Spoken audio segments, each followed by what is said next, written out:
Good afternoon. It is my honor to be back in Iowa today to introduce Secretary of State Mike Pompeo. As U.S. Ambassador, I have the great privilege of representing the American people in China.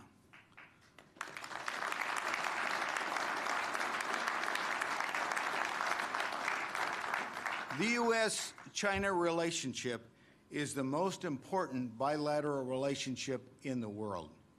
As President Trump has said, the United States seeks a constructive, results-oriented relationship with China. And of course, the Secretary of State has a critical role to play in that relationship. Secretary Pompeo is well qualified for this very important position. He graduated first in his class at West Point and served in the United States Army. A fellow Midwesterner, he was a business leader and served 3 terms in the Congress from the state of Kansas before President Trump appointed him as director of the CIA and then as Secretary of State.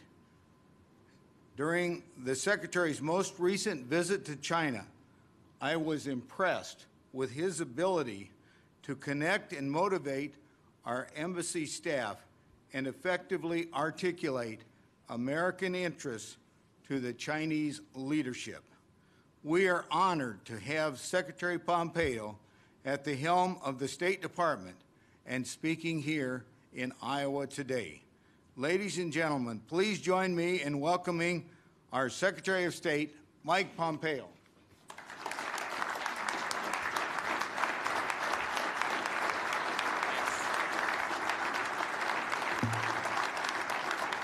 Good afternoon. Please. Good afternoon, everyone. Thank you.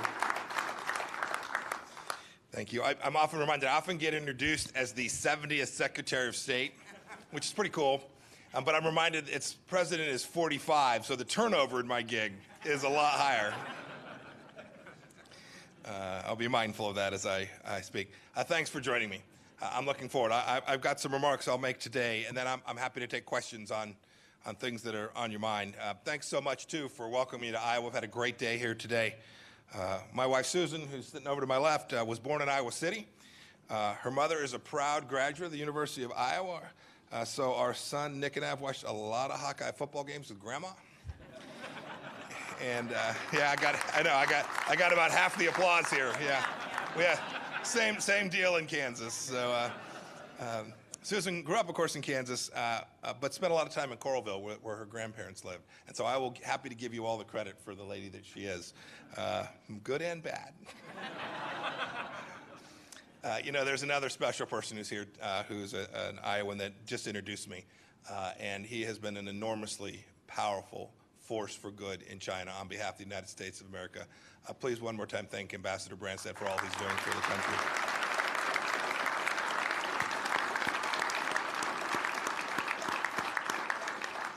And I got to spend 15 minutes with Governor Reynolds a few minutes ago.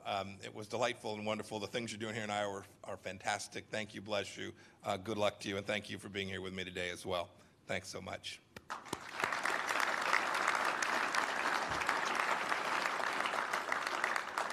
And thank you for inviting me to this enormously beautiful place.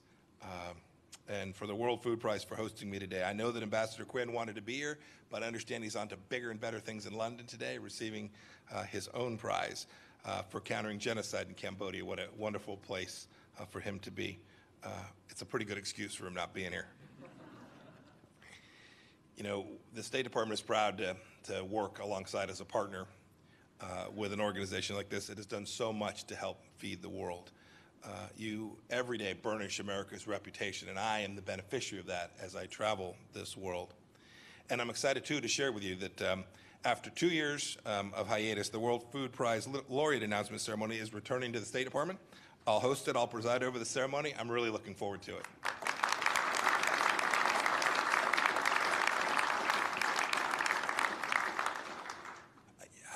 I'm so thrilled to be here in Iowa. It was great. We flew in last night, and believe me, it was a breath of fresh air to be out of Washington, D.C.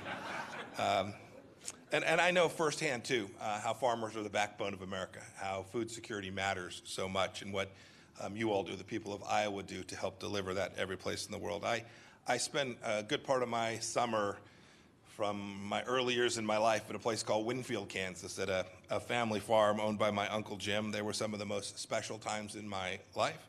I remember the farm next door had a sign that said, "One Kansas farmer feeds 120 plus you." I'm confident if we drive down the highways here in Iowa, we'd see a similar sign, and I know it's true. George Washington has the famous quote that says, "I would rather be on my farm than be emperor of the world."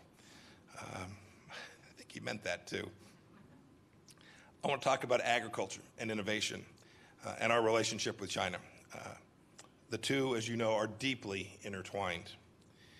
In 1980, a now very famous man, the then governor of Guangdong province, led the first ever Chinese governor's delegation here to the United States, and they traveled straight here, straight to Iowa. A few years later, his son followed in his father's footsteps with a visit here and struck up a friendship with the governor. Today, President Trump and President Xi deal with each other, trying to make sure that we get this important relationship right. Indeed, you all know Iowa's bounty has attracted many Chinese leaders wanting to know the state's secret for prosperity. But they haven't fully embraced the principal ingredient for Iowa's success, which is free enterprise and hard work, and the central idea of allowing individuals to have their own autonomy and their own dignity, and to lead and take chances and to take risk and to build their own businesses. Indeed, when the heavy hand of government dictates economic policy, we all know that productivity plummets. Innovation necessarily grinds to a halt, and people are much worse off. Only the free market makes life better in the long run. These market principles, the ideas of fair competition, have made American companies the global standard for success and quality. Earlier today, I had the chance to visit the facilities of Corteva, an agriculture science company. It was remarkable. Companies like Corteva are an example of how economic freedom, innovation, risk-taking, a light regulatory touch can make American agriculture the envy of the world and dynamic in ways that no other country can potentially match. Think about what our businesses do. I ran a small business in South Central Kansas before I lost my mind and ran for Congress, now almost a decade ago. Gene editing has paved the way to eliminate diseases like corn blight. Companies like Quantified Ag have developed ear tags that use biometric technology to relay information about animals' health in real time. Others, like Agrobotics, are using data from drones to help farmers make more precise fertilizer applications to boost yield. These things seem simple to us. They seem like common sense, but they arose out of the creativity and freedom that we have here in America. It has taken decades of ingenuity, which have enabled our farmers to produce harvests at levels the world would have been astounded by just a few years ago. This idea, this spirit of innovation, makes America what it is in the agriculture world, renowned for its integrity, known for its safety, and knowing, too, that we deliver reliable products each and every time. Indeed, when consumers eat an American steak, they know exactly what they're getting. Worldwide trust in the American brand is unmatched, from farm to table, as we might say. We also have the highest quality because of our free market system. Companies value their brand in a market-based economy and work to protect that reputation. Competition and choice cause people to play by the rules. Indeed, we have an entire ecosystem. Some of them are standing in the back. An entire ecosystem of reporters, investors, food safety experts, consumer advocates, and non-governmental organizations to keep an eye on our companies and our markets. And our fair-minded justice system punishes lawbreakers.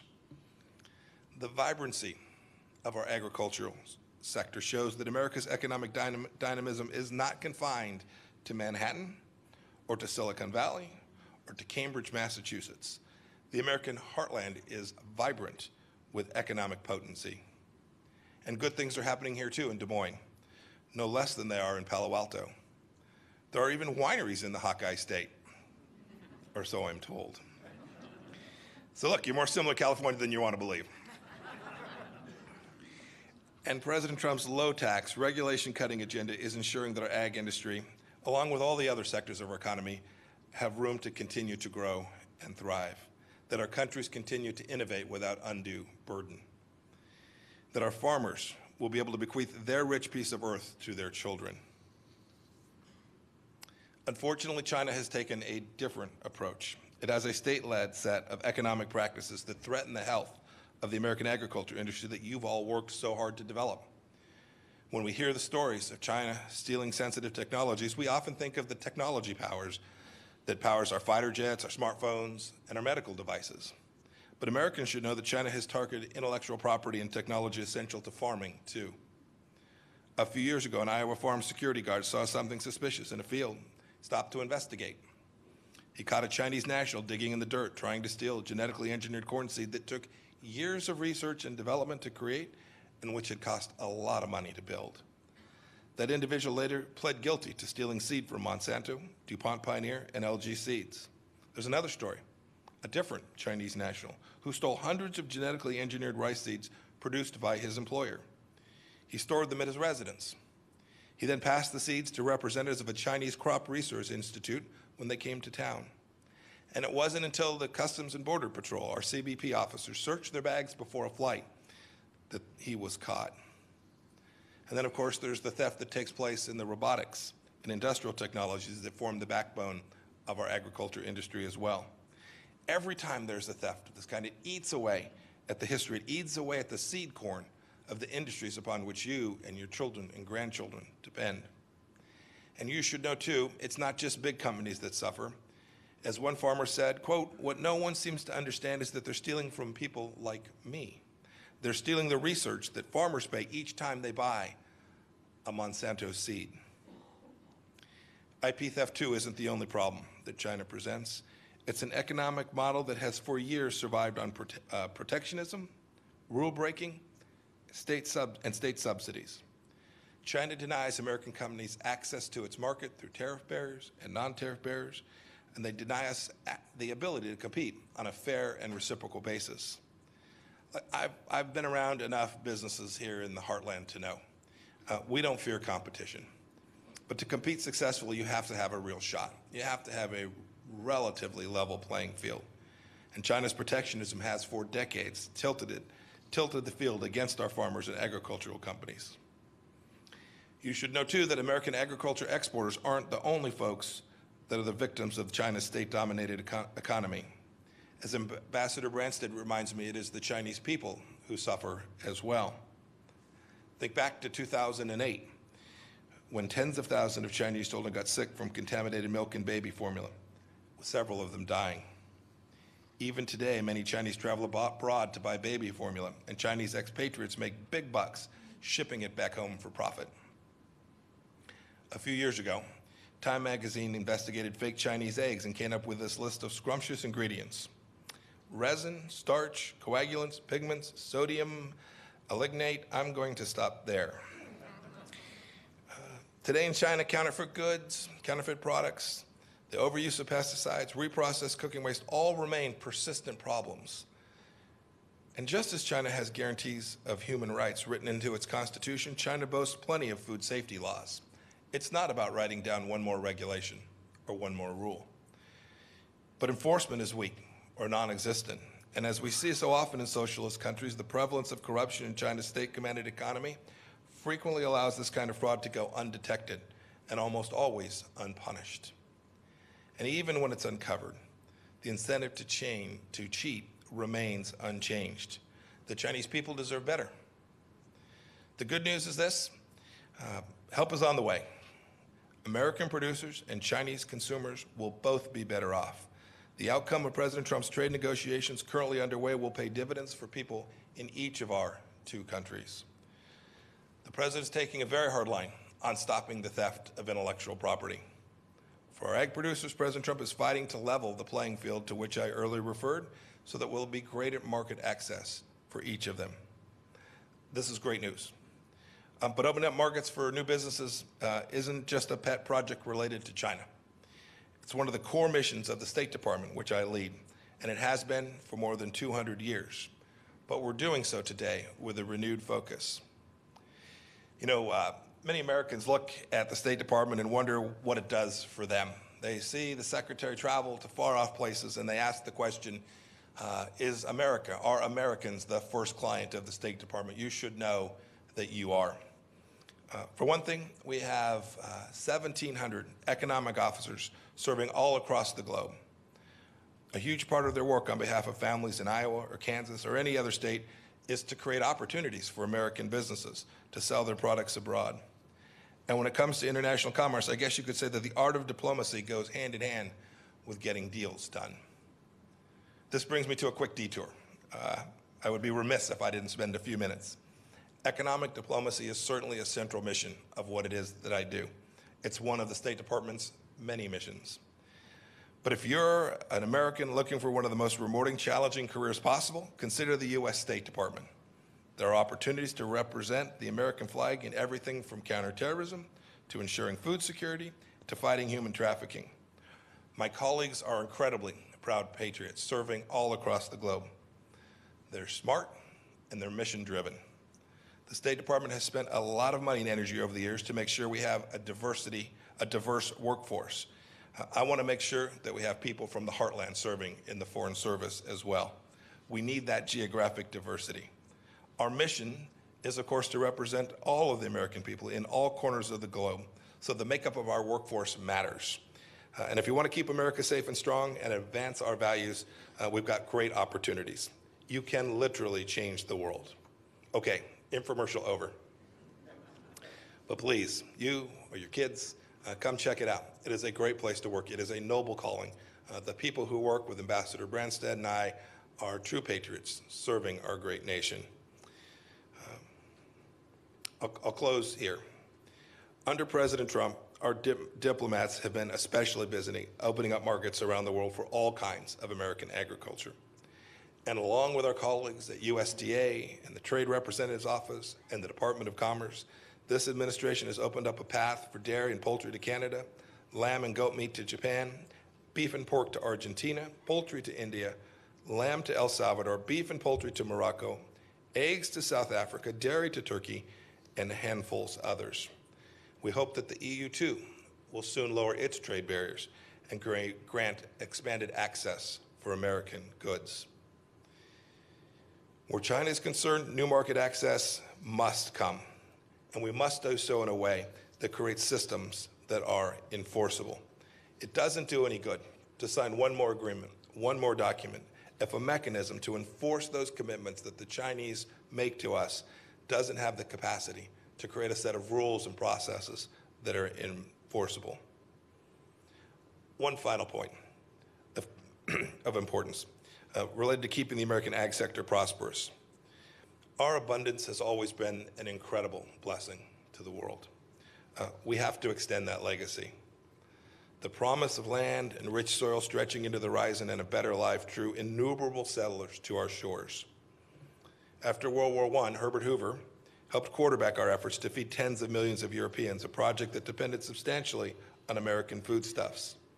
And in the years immediately following World War II, American farm output again helped feed a continent ravaged by war and continuing to suffer from the threat of famine. There are many programs today, you all are part of them, that help satisfy and provide food for the world's neediest. That need has only grown and will only continue to grow. Today, the United States is the world's #1 exporter of food and ag products, and our generosity is legion. Our USAID, about 1.4 metric tons of food from American farmers in 2017, and fed 70 million people across 53 countries. But frankly, the greatest blessing from American agriculture isn't due to any government program. It was the work of Nobel Prize winner Norman Borlaug, the founder of this great institute. He devoted his life to feeding the world's population and bringing it out of starvation and malnourishment. And by breeding new species of wheat that yielded once unthinkable harvests, it's estimated that he helped save billions of lives. The explosion of agriculture productivity he triggered became known as the Green Revolution. You should know that it was an American revolution and an American innovator who did that. I am confident that the next billion and the billion after that of people who will be fed around the world will also be fed by American innovation, creativity, and hard work. And we, too, know that to do that, we have to make sure that American businesses and people prosper. Earlier today, I met with some young people in the FFA. It's an impressive group. I remember my time representing South Central Kansas. These are great young leaders of the future. They have firsthand knowledge of agriculture that is unparalleled any place in the world by young people. I mentioned earlier the farm in Winfield, Kansas. It's where I spent my summers. It's now where we go for family holidays to just hang out and get away. There is in that farm on the fence on the southwest corner a Century Farm sign, 100 years in the family. It's proudly staked right there. It took hard work by my Uncle Jim to keep this family farm in the family and to continue to make it prosperous and successful. I get that. America's State Department gets that, and President Trump gets that as well. I know this. Farm life is the best of what America has to offer. We're committed in the administration to making sure that those young people that I met with today can pass on that noble way of life to their children. I hope that God will bless them. I hope that God will bless each of you in Iowa and the United States of America. Thank you, and I'm happy to take a handful of questions.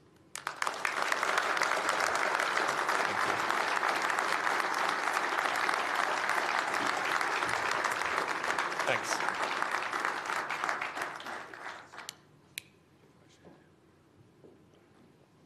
I have a question. Yes, sir. First, I'd like to thank you and the ambassador for coming to visit us. And we'd like to thank you for all your hard work on our behalf. And we know it's hard work out there. And I'd like to thank you for men of integrity working on our behalf. Thank you for that. Thank you. My question is this. What are some of the major obstacles left in the trade negotiations with China? So it won't surprise. So I can't give away the details of where they're still working or the exact details of what's going on, but it won't surprise you what's really difficult. The issue of opening up markets and access is a hard one for sure, but not the hardest of the issues. I think we'll actually get to a place where the Chinese will put us in a place where they'll buy more soybeans, buy more American products. I think we'll be successful on that. The more complicated issues are around the structural challenges. Structural challenges that not only impact agriculture, but manufacturing services, frankly, all sellers of goods and services inside of China. This risk of IP stealing, forced technology transfer, about which I spoke in my remarks, is real and difficult and not something the Chinese are going to give up easily.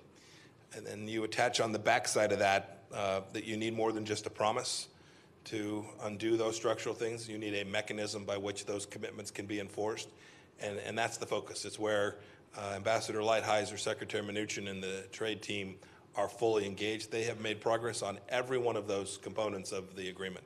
They truly have. I've seen that, and I know Ambassador Branstad has seen that as well. So real progress on every one of those elements. But if you ask what the hurdles that remain, it's those last couple items that will inevitably prove tricky, but which I'm very, very hopeful we'll be able to wrap up and get a truly successful outcome for the United States and for American ag. Yes, sir. Oh, go ahead. I'm sorry. Yes, sir. Secretary Pompeo, I also want to thank you for coming here to Iowa and visiting. My grandfather in 1932 left Clearwater, Kansas to come to Iowa because it just get too dry down there for him. Life was better in Iowa, and I'm a lifelong... I'm going to tell the people of Clearwater you said that. Well, I still got relatives down there, and my great aunt still living in Wichita as well. I'm a pig farmer here in central Iowa. Our family's been involved in pork production, corn, soybeans as well. We're still dealing with retaliatory tariffs not only from China but also from Mexico. The pork industry is very important to the state of Iowa and really the whole Midwest, and we've really taken a double whammy. Mm-hmm. And so could you address maybe the Mexican issue as well, please? So this risk of retaliatory tariffs, you've seen it in pork, we've seen it in other places as well, is real. The president's deeply aware of this. The trade teams are all aware of it. We're working, when we get a comprehensive agreement, we now have a relatively comprehensive agreement in the USMCA. We're working to clean up all of these issues alongside of that. And I hesitate to get too far out over my skis, but I'm optimistic that we'll get that we'll get resolution and get pulled back some of these risks from retaliatory tariffs. But I do want to emphasize those commitments are as good as the paper they're written on if there's not a mechanism that permits the United States to respond in a way that doesn't require us going into court someplace in a country that doesn't have the rule of law, that doesn't have an advanced justice system. We have to make sure that when we sign up for those things and we fix them, that we really have. There's a long history. You would probably know this history better than I do. A long history of us having celebrations, having signing ceremonies, everyone thinking, boy, we've put this problem to rest, only to find that in relatively short order, we didn't really solve much. And we are trying not to, we're trying to make original mistakes, not repeat the past ones. We're trying to make sure we don't fall down the same trap that American trade negotiators have done so many times. We're deeply aware of these retaliatory tariff issues. We know how much they impact you and companies, businesses like yours. I know that they're in the front of our mind, and we're working our way to put America in a place where our businesses don't suffer them.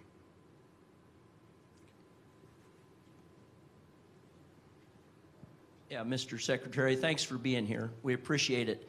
As soybean farmers, you know, have been hit particularly hard with the tariffs. The market facilitation provided much needed relief.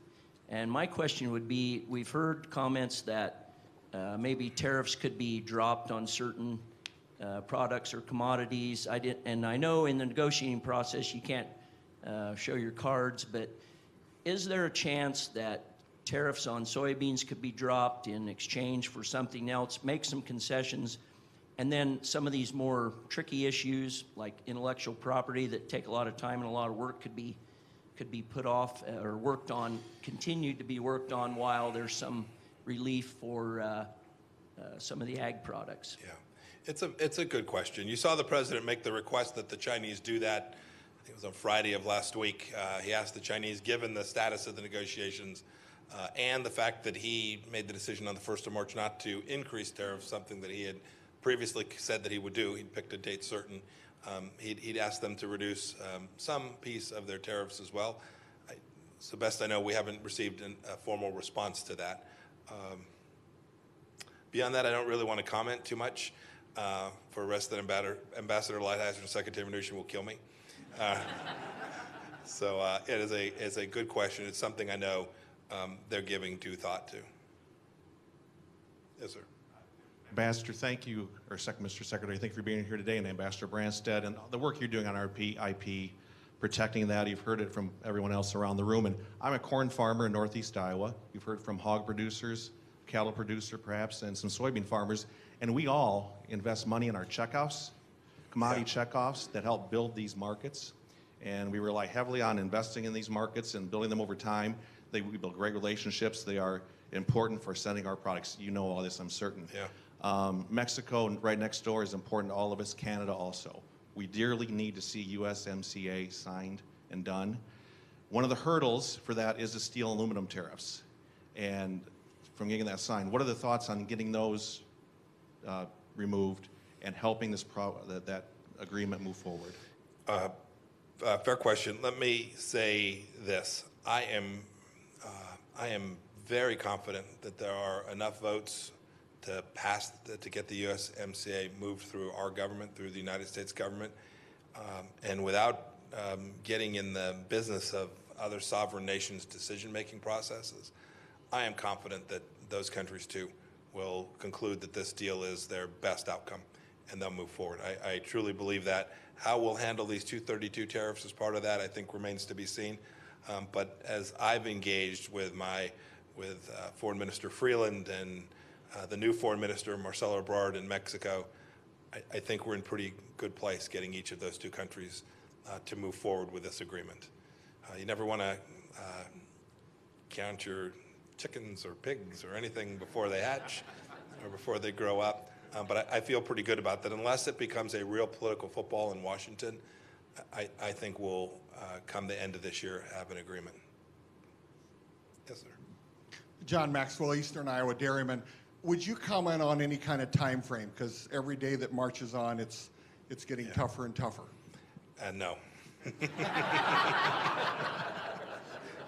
You remember how I said I'd answer almost anything? It's just, I'm not trying to be short or or not take your question seriously. I do. I am, the president is too, enormously sympathetic to what you all are going through. But I wouldn't want to predict a date or a week or how this is going to fall. I've been part of too many of these negotiations that truly, they look like they're home. They look like you see a path forward, only to find that there was something buried somewhere. And that there's risk that happens here as well. Thank you. Yeah. Yes, let's get the microphone. Yes, sir. Secretary Pompeo, thank you for being here today. I would like to ask a question, yet another question on trade. With the loss of the TPP, do you see a bilateral trade agreement? I know there's been news on some work with Japan. Do you see that coming soon? I do.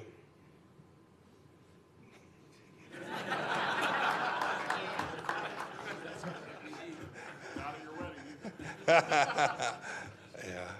Look, there's been some real progress made. There's an enormous amount of focus on China and the trade negotiation with China. I completely get why that dominates the news, but we have efforts ongoing in China.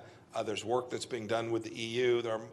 Our task, the U.S. government's task, the State Department's task, the Trade Representative's task isn't confined solely to the markets in China.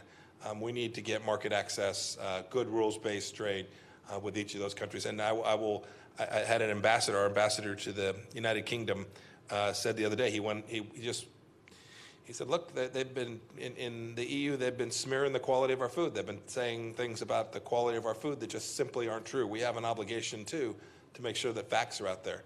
We deliver consistent, stable, affordable, high-yield, high-quality food products all around the world, and where the folks use these myths to try and knock down our capacity to sell into the market so that these countries can protect their farmers. The State Department has an obligation to fix that too, and that goes every place in the world. Vietnam, well, we talked about trade on our trip to Hanoi. People forget we actually met with the Vietnamese as well, in addition to the reason we departed there. I think Vietnam is going to make big steps forward as well. They made a number of offers while they're there. I'm not at liberty to disclose them yet, but things that you all would be very happy with. It's a reasonable market, right? About 97, 100 million people in Vietnam, not quite as wealthy as you see in other places, but certainly making real strides. A larger middle class there is inevitable. And it'll be a very important market for you all here in Iowa. Yes, almost certainly a bilateral agreement with the Vietnamese. It may not even be a formal trade agreement. It may be just elements of what you would see in a normal trade agreement, full free trade agreement. And to your point on doing it, we could do this piecemeal and get a really good outcome, a really good quick hit, which I think would be great, given the conditions we're in today. Mr. Secretary, I just wanted to congratulate you and thank you for reducing the tension between India and Pakistan. I understand after their airstrikes, both foreign ministers spoke to you and you spoke and the tension was reduced, and I want to congratulate you for your first diplomatic thing. Thank you. I appreciate that. It's a place with great tension. I hope that the efforts that I made and others in the United States government made did reduce the risk that we get escalation. It would be a bad thing for everyone. As with lots of these things, I think everyone knew that, but in times of high tension, it is often difficult, and so it requires sometimes someone else to come in and try and make sure that good reason and logic prevail in the midst of really challenging conflict that's been going on, as you well know, for an awfully long time. And it's not certain. We certainly have reduced tension through the weekend and today. My team on the ground in each of those two countries is working diligently to help ensure that it stays there and that this conflict is resolved in a way at the negotiating table and through peace rather than through armed conflict and the loss of lives. So thank you. Thanks for that. Mr. Secretary, Yes, thank sir. you so much for coming here. I really do appreciate it. It's always nice to see high-ranking members of U.S. government coming and letting Iowans know that you are really working for us. My question was actually just secondary based off of the last question. Does China use those third-party influences or auxiliary countries in the negotiating table? Specifically saying Pakistan is very important for U.S. militarily, but it's important for China economically. Does that ever come up regarding those trade negotiations, or do you guys just review it as one large dynamic problem or isolated incidents? Yeah, I will tell you that it's a good question because it is absolutely the case that every one of these trade negotiations that I've referred to today takes place in the context of much broader set of relationships, security relationships, military relationships, diplomatic relationships, and broader set of economic relationships as well. When it has come to the trade negotiations with China, it has been pretty compartmentalized. The focus has been on this.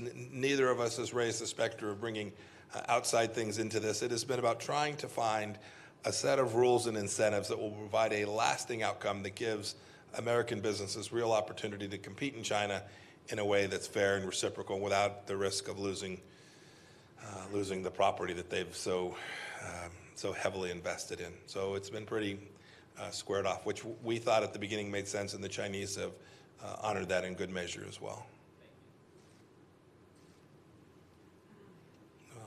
Yes, sir. Gordon, good to see you. I'm good. Good. You never know where you're going to see an old friend. Had to come to Iowa to see you. And by the way, we'd take you back. Believe me, we would take you back. Do not start that rumor. You got media in the back. No, I know. There is no upside to that. And hello to your better half, by the way. Mike did marry up. Believe me, she's a wonderful lady. Mike, my question's kind of simple. What's it like working for Donald Trump? Yeah. It is really very simple. It's an enormous privilege. I mean, to stand here in front of you as America's most senior diplomat, trying to deliver on the promises that President Trump made during his campaign. Right, 60+ million voters wanted him to do things different, to fundamentally change some of the courses that America had been on, and to get a chance to serve for him is truly an enormous privilege. I've not done it twice. I'm on my second gig. I saw him almost every day when I was the director of the Central Intelligence Agency. I provided him with his daily brief, and now I talk to him almost every day, sometimes more than once. He's the kind of leader that sets a direction, charts the course, gives guidance, says, Mike, these are the outcomes that I need you to deliver, and then allows me and my team to go implement and execute. I appreciate that. He then, in turn, holds us each accountable to achieve the mission that he set out for us, and it's a wonderful thing to have this opportunity. And then you all get to read his Twitter account too, so.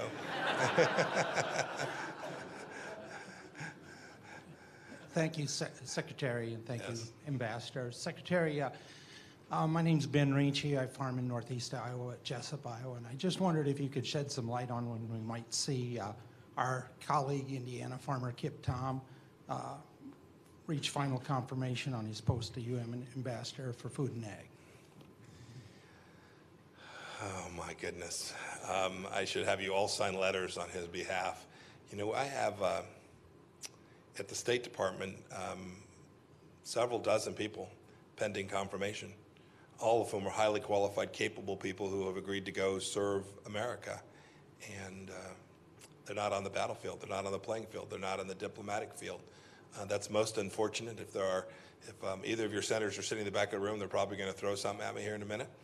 But moving these confirmations forward for qualified candidates for which there is no objection seems like a basic underpinning of what the American people are owed. So it has proven enormously frustrating for me at the State Department, and I know for my colleagues in the cabinet who have people in various positions in the Department of Agriculture, Department of Treasury, you name it, to not be able to get them out actively doing the task which they have so graciously agreed to accept.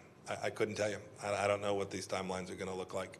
I hope at the State Department I'm following that much more closely. We've got some 40 plus. I hope we get most of them done by the next couple months. There are qualified candidates for which no senator objects who have been sitting on the list pending confirmation for over a year.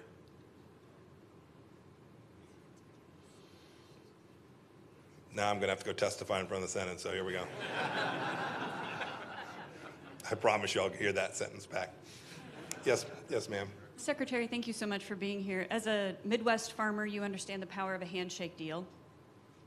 being a former director of the Central Intelligence Agency and now in your current position, I'm sure you understand that facts really matter. And with the Chinese, we see that there's some flexibility with facts. I work for Iowa Select Farms. We're the largest pork producer here in the state of Iowa. African swine fever is a huge problem for the Chinese right now and across the world, actually. And we're not getting good facts from them. So twofold question. When your time there, did you see or hear anything about African swine fever you could share with us from a firsthand experience? And secondly, how does this flexibility with facts play into trade negotiations with the Chinese government? So when I was there on the recent trip, it was raised. We talked about it some. Ambassador Branstad has been very engaged on this issue to try and understand the scope, the challenge, all of the various characteristics of the risk that is presented to that. And I think I'll just leave it at that. With respect to being fact challenged, you should know that there are many countries around the world that present fact challenge situations to the United States. Indeed, some of our friends from time to time. Our task is to separate the wheat from the chaff. How's that for a good analogy here in Iowa? It's a real challenge, and one of the things that we have I think an absolute duty to do is provide the moral clarity around that. When countries are engaged in activities, sometimes so far as information campaigns, disinformation campaigns, we have an obligation to call it out from whatever voice that information is emanating. When we do that, I think we achieve some level of deterrence, but most importantly, I think we protect America. That is, in the sense, we remain a country that does act in ways that are very fact-based. You should know, I'm so proud to represent the 75,000 people of the United States Department of State. When I travel the world, I'll hear from our counterparts all over that, Mike, we learn a lot from the United States. You all help us. You provide foreign aid, whatever it is the assistance might be. But one of the things that you bring to my country is people of integrity. We see how your diplomats work. We see how hard they work. We see how they're honest. We see how they don't show up with paper bags full of cash to get a deal done. We see how it is that they interact with their colleagues, that they treat every human being with the dignity and respect that they deserve. They see that. They see the representation of these core understandings of the United States of America, which are part of what you're talking about with respect to fact-based presentations. It's literally the case that when I enter a room to try and wrap up a negotiation, whether it's us trying to complete a trade deal or an arms weapon sale or getting permission for our embassy to have more people, whatever it is, our counterparts know that whatever it is I tell them will be truthful, that we won't be playing games, that we won't be engaged in a series of deceits. It's not that we don't make mistakes, it's not that we don't get things wrong, but we're showing up with a fact-based presentation on behalf of the United States of America. It's something you all should be incredibly proud of, and I wish it was the case that there were more countries that engaged in international activity in the same way that we do.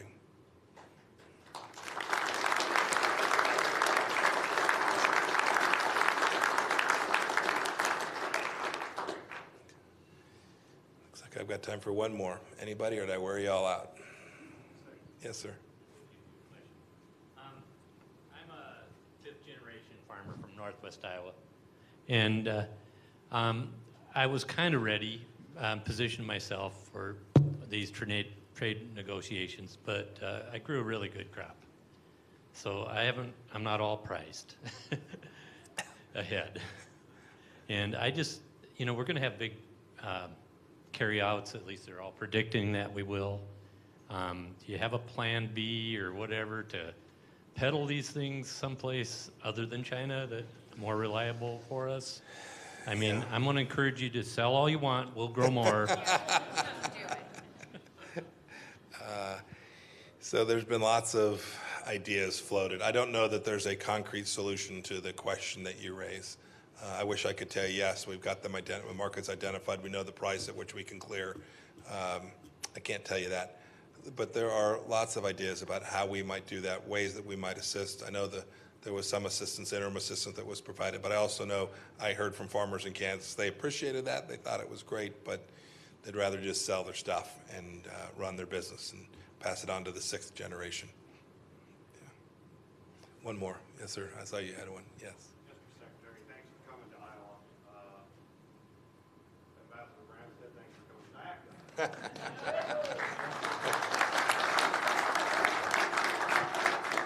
I wondered if you could touch on North Korea situation and maybe opening up a trade agreement with them if something comes I down the live line. in hope.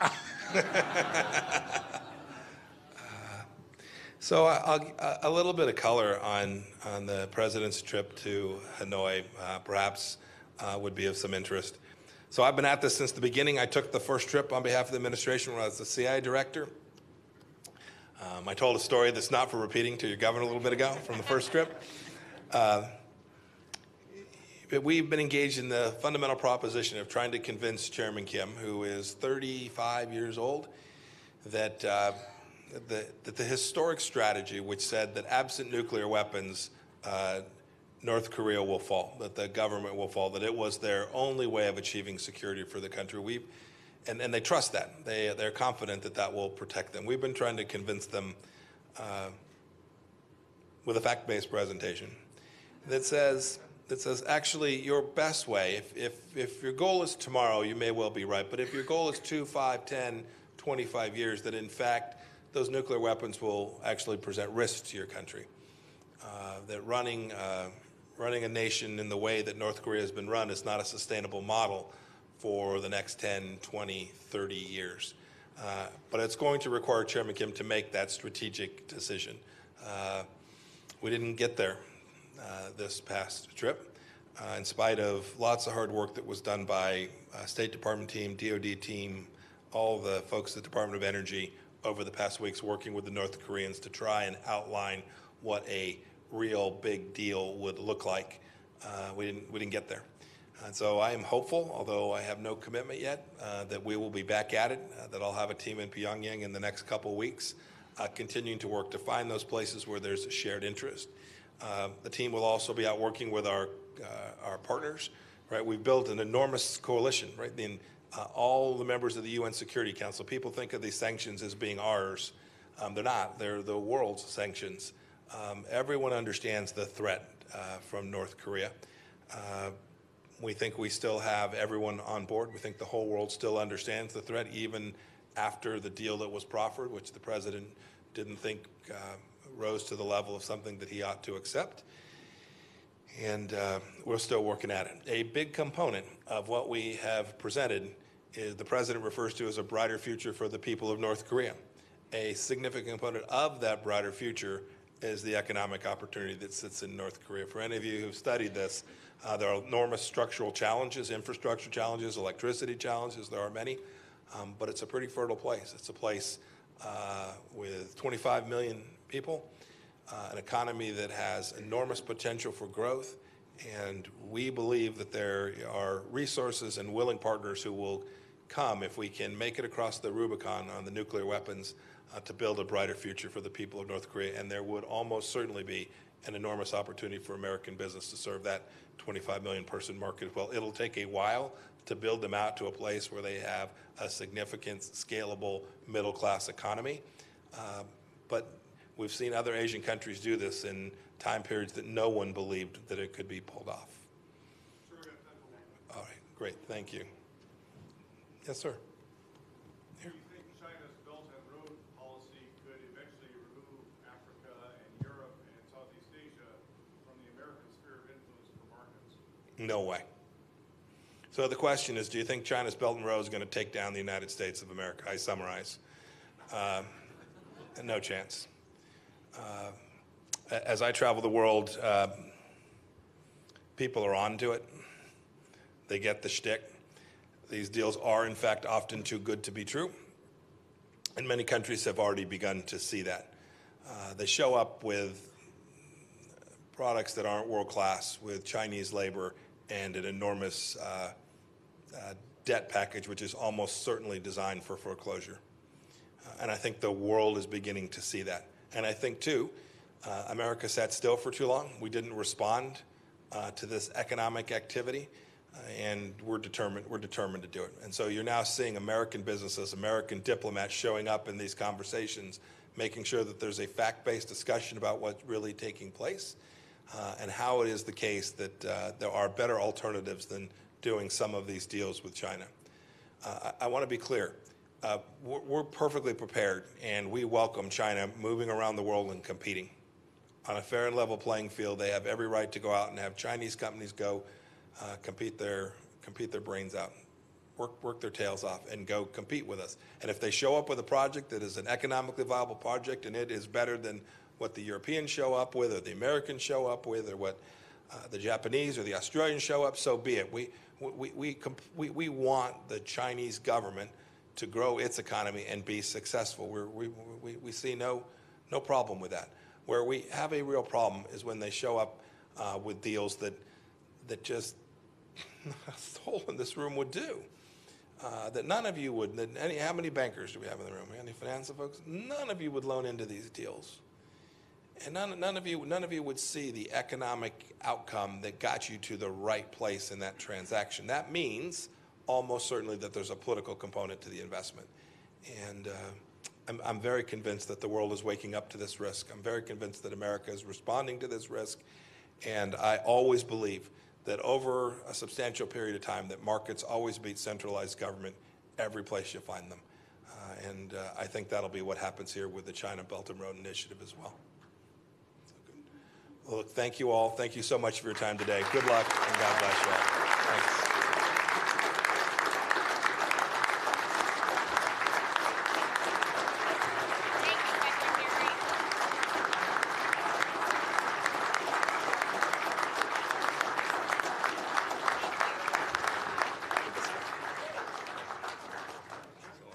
Well done.